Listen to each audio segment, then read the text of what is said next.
3 lata temu miałam okazję zwiedzić Muzeum Auschwitz i była to dla mnie pierwsza wizyta w Muzeum Martyrologicznym. Mając 19 lat doskonale wiedziałam, czym był Holokaust, natomiast to pojęcie zawsze było dla mnie dosyć abstrakcyjne.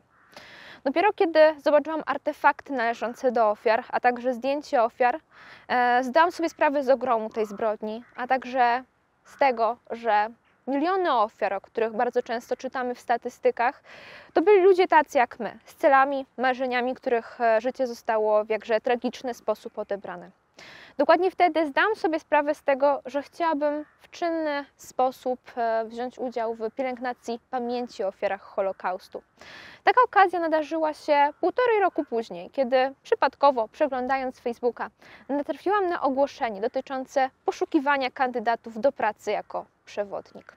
Po przejściu pomyślnie rozmowy kwalifikacyjnej, zarówno w języku polskim, jak i w języku angielskim, po dwuweekendowym kursie, a także po oczywiście egzaminie, udało mi się rozpocząć pracę jako przewodnik.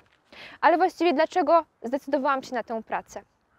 Państwowe Muzeum na Majdanku, ale także inne muzea martyrologiczne są to miejsca, gdzie nigdzie indziej tak mocno nie wybrzmiewają jakże słynne słowa Mariana Turskiego, a mianowicie Auschwitz nie spadło z nieba.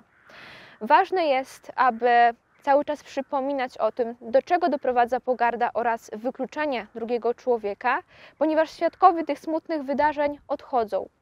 I ważne jest, abyśmy przypominali o tym, aby więcej się to nie powtórzyło.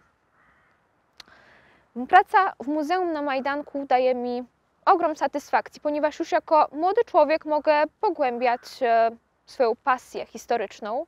Dodatkowo jako przewodnicy mamy możliwość oprowadzania zarówno w języku polskim, jak i w różnych językach obcych, co daje doskonałą możliwość do rozwijania kompetencji językowych.